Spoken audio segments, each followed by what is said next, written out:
Good afternoon to you. Mark Sudduth, HurricaneTrack.com here with your Hurricane Pro HD update for the 9th day of May 2017. Want to take a look at this developing tropical depression in the Pacific. Invest area 90E right now, but soon it'll be upgraded to tropical depression number 1, 90% chance of development. And if we click on it, we can get a little better idea of where it is and what it looks like.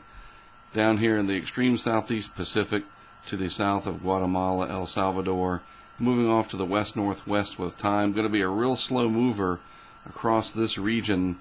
I don't see this directly impacting land over the next 5 days, so that's good news, but we're going to have to watch and see because the modeling is pretty aggressive with this, making it into a hurricane before all is said and done. This is the vorticity signature for the system at the 850 millibar level, about 5,000 feet in the atmosphere.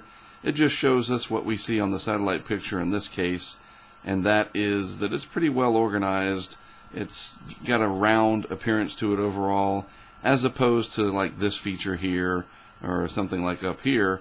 All of these areas represent vorticity or spin in the atmosphere, but this area is where it is most bundled around the surface low, and that shows me that it's fairly healthy. It is sitting underneath an area of upper level anticyclonic flow, as you see here, so the winds are not screaming across the system like this. Instead, they're fanning out in a clockwise fashion, allowing it to keep on percolating and doing what it does, and it's going to gradually develop. It'll be Tropical Depression 1 and then eventually Tropical Storm Adrian in the southeast Pacific. The upper ocean heat content for the region, it's located right in here, fairly low for, it's May, so it's not that high yet. You see the Caribbean Sea is already getting pretty warm.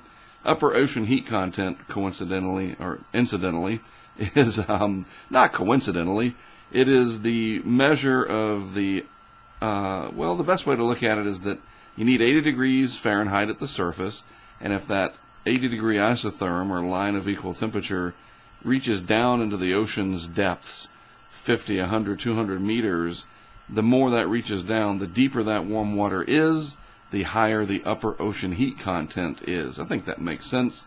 And so the values here are fairly low, but it's going to be moving towards an area where those upper ocean heat content values are higher over the next few days, and that will allow it to strengthen.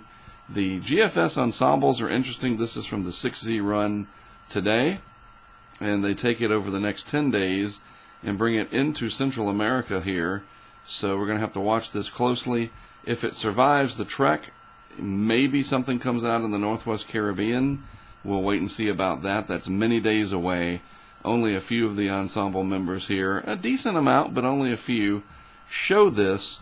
And there's enough rugged terrain through here to disrupt it. So we'll just have to wait and see. First of all, let's focus on our friends down here in Central America that could be impacted after about the 5-day time frame. And the GFS operational model, this is what it looks like. And this again is the 850 millibar vorticity signature. There's our system right there. And you can see it spinning along here. Fairly weak. You don't see very much energy associated with it as you go up the scale here. It shows a tighter and tighter vortex, if you will, and just more energy, more spin, until a couple of days out, when finally about day 3, it really starts to consolidate here south of Mexico, kind of stalling out, but definitely becoming much more energetic, as you can see there. And then it starts to make its move back towards the north and east a little bit. So interest in the southeast Mexico, Guatemala, maybe even El Salvador, certainly Central America over here. You guys are going to want to watch this because it's going to be a slow mover. The evolution of this is going to not be very fast, and we're going to have time to watch it, but it does look like that it's going to try to become a hurricane down the road. Not even a depression yet. It's knocking on the door of that, but conditions are usually pretty favorable in that area for something to go on to develop and become a hurricane, especially at the start of the season. It's not unheard of. It's a little early, about a week early, but it's not like it's February. So anyhow, so that's what we're tracking here. Of course, you've got some great tools. Once it gets upgraded, which will probably be in the next few hours here.